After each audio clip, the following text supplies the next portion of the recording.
China visit भी कर रहे हैं, और अमेरिका को आपने रेस्ट ऑफ द वर्ल्ड में रख दिया है।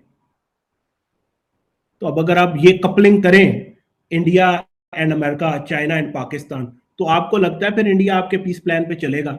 हाँ, वो आपके साथ उन एरियाज पे चल लेगा शायद सिलेक्टिवली जिसमें उन्हें रिलीफ मिलता है। मसलन अगर सियाचिन की डीमिलिटराइजेशन होती है, अगर होती है, तो उसमें इंडिया का फायदा है। India can focus on it's borders in Himalaya with China and focus on building it's defences against China. नमस्कार दोस्तों, स्वागत है आप सभी का। दोस्तों, जैसा कि आप सभी जानते हैं कि इंडिया, पाकिस्तान, चाइना, रसिया, अमेरिका, जो भी है, जो कुछ चल रहा है, उस सब के अंदर पाकिस्तान की जो एक्सपेक्टेशंस हैं वो उम्मीद से ज़्यादा हैं दुनिया से, जो कि उसको दुनिया से मिलना पॉसिबल है नहीं। एक्चुअल में अगर ये कोई पॉलिसीज़ भी बनाते हैं तो वो ये मतलब इनका कुछ माइंडसेट जो है वो लोगों की समझ से बाहर रहता है। चीज़ें इतनी डिफरेंट हैं जिनको समझना बड़ा ही मुश्किल है कि ये लोग कर क्या रहे हैं। अपने लोगों को बेवकूफ़ बना रहे हैं, भीख मांगकर गुजारा कर रहे हैं। हर world bank, IMF, G20, G7, ADB, कुछ भी इन्होंने छोड़ा नहीं है दुनिया में जहाँ से इन्होंने भीख ना मांगी हो। तो चलिए वीडियो देखते हैं। क्या कश्मीर के ऊपर पाकिस्तान ने, देखें इस डॉक्यूमेंट को पढ़ते हुए लोगों को समझ लगेगी, टाइम लगेगा ट्रांसलेट होते हुए लोगों तक, शायद उर्दू में ना इसको करने की वजह यह भी हो कि लोगों को जब उर्दू की समझ लगेगी, लोग पढ़ेंगे तो लोग हुकूमत पर तनकीद ना करना शुरू कर दें। आप क्या समझते हैं कि कश्मीर के ऊपर जो है अब हुकूमत ने अपनी लाइन लेंथ बदल ली है? यानी कश्मीर जो है वो जो आपने कहा कि जी जो कंडीशन थी हमारी के अगस्त 2019 से कि जी पहले इसको रिवर्स करें और फिर हम आपसे बात करेंगे, तो इट मींस कि पाकिस्तान जो है वो भारत के साथ अब कश्मीर का मसला हल किए बगैर या इसके ऊपर बात किए बगैर इकोनॉमिकली इंगेज होना चाहता है। एक तो ये मैं बात करना चाहता हूं इस हवाले से, और दूसरा इसमें बादशाह साहब यही बताइएगा, व्हाट इफ अगर इंडिया ही आपको स्पेस नहीं देता तो उस वक्त क्या एक जो है वो सिचुएशन बनेगी? देखिए ना, आप इसकी कड़ियां मिलाएं, थोड़े जो डॉट्स को कनेक्ट करें खुद ही। तो मारगल्ला डायलॉग 2021 है, जिसमें बाजवा साहब की जो स्पीच है, जिसके बाद बहुत ज्यादा एनालिसिस हुए कि इसका क्या मतलब है, लोगों ने उसको इंटरप्रेट किया। तो मारगल्ला स्पीच के अंदर जो बाजवा साहब ने कम्प्रिहेंसिव पीस की बात की थी इन द नेबरहुड के ईस्ट और वेस्ट में, उसके अंदर उन्होंने 37035A के रिवर्सल की बात नहीं की थी। बाजवा साहब वाज साइलेंट ऑन दैट। अब अगर आप इस डॉक्यूमेंट को देखें तो इसका जो पब्लिक वर्जन है उसमें भी साइलेंस है। तो अगर उस वक्त भी था, अच्छा, इसके दरमियान जो सिर्फ इसके अंदर एक कॉन्ट्रडिक्टरी सिग्नलिंग है वो इमरान खान साहब की थी, जिसमें उन्होंने कहा था जी जब तक कश्मीर का कुछ नहीं होता तो कॉटन और शुगर इंडिया से नहीं आएगी।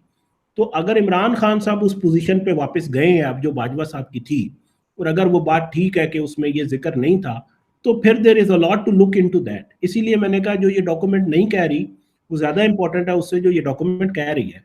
तो अगर इंडिया के साथ 100 साल के पीस का प्लान है, तो वो 100 साल के पीस का प्लान जो है उसमें आप कुछ चीजों को आपको फ्रीज करना पड़ेगा ना। तो बाकी आप you can interpret it differently.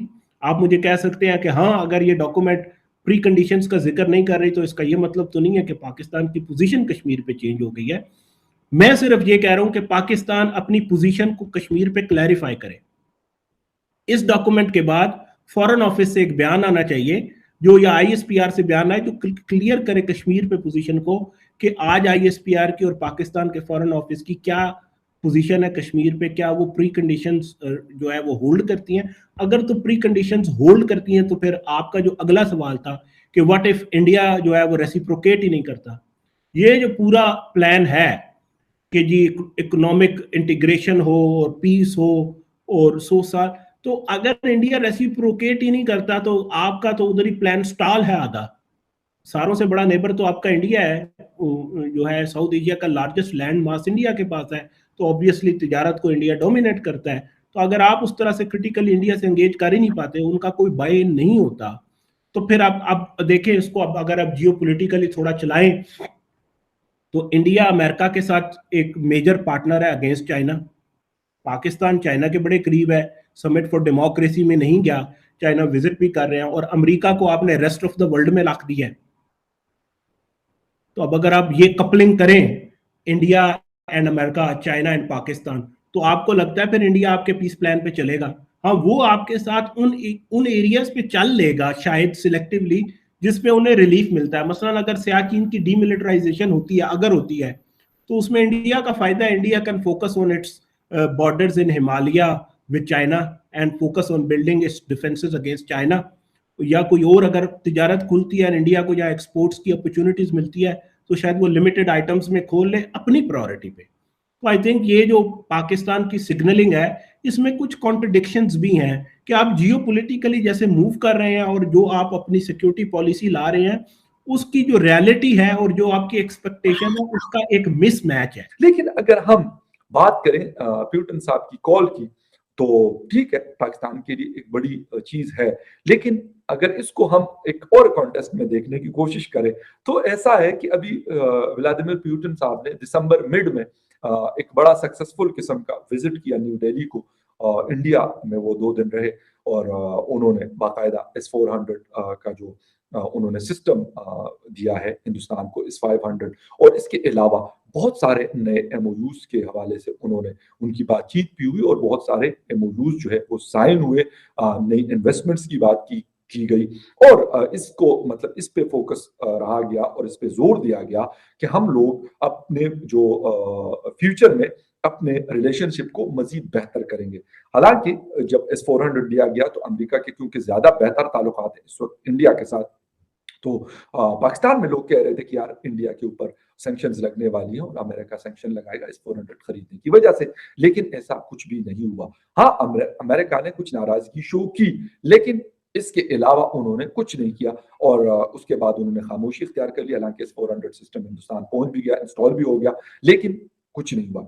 यहाँ पे इसका जिक्र करने का मकसद एक और है जो मैं कर रहा हूं यहाँ पर, वो ये है कि दुनिया का जो कानून है, जो दुनिया का सिस्टम है, जो लोगों की जो फॉरेन पॉलिसी होती है, जो ताल्लुकात होते हैं, जो डिप्लोमेसी होती है, वो ऐसी होती है कि वो मतलब ये नहीं होती कि भाई एक मुल्क के ऊपर हम फोकस हैं और उसके ऊपर हम डिपेंडेंट होंगे, अगर वो हमसे नाराज हो गया तो फिर हम बैठे हुए इधर उधर देख रहे हैं कि अब हम क्या करेंगे। ये दुनिया का कानून है और Hindustan is a good example of this type of diplomacy.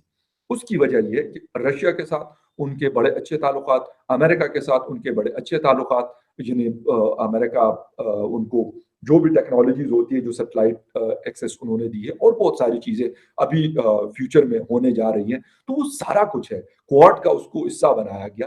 तो ये सारी चीजें क्यों हैं अब? और उसके बाद जो बाइडेन के साथ बगलगीर होते हैं मोदी जी, और फिर उसी साल ही जो पुतिन है, सदर है रशिया के, वो बाकायदा दौरा करते हैं 2 दिन का। उनके बड़े टॉप लेवल के डेलीगेशंस आ रहे हैं वहां पे दिल्ली में और उनके साथ MOU साइन होते हैं। तो ये असल पॉइंट है हम लोगों के लिए सीखने के लिए कि हम जब अमेरिका के साथ होते हैं तो रशिया को हम साइड पे लगा लेते हैं, जब रशिया के साथ होते हैं तो अमेरिका को साइड पे लगा लेते हैं। अगर ईरान के साथ ताल्लुकात रखते हैं तो सऊदी अरेबिया को नाराज कर देते हैं, सऊदी अरेबिया के साथ ताल्लुकात रखते हैं तो रशिया को नाराज कर ले, ईरान को नाराज कर लेते हैं। ये हमारी एक अजीब किस्म की, मतलब जिसे कहते हैं कि बैलेंस नहीं है हमारी पॉलिसी कहीं पर भी, या तो हम एक साइड होते हैं या फिर दूसरे साइड होते हैं। अब वही हिंदुस्तान जिनके चाइना के साथ जंगे भी हुई, अभी रिसेंट पास्ट में 2 साल पहले बहुत बड़ा डिस्प्यूट भी हुआ, आपस में उनकी कैजुअलिटीज भी दोनों साइड के फोर्सेस की हुई, उसके बावजूद $100 बिलियन का उनके बीच में बिजनेस भी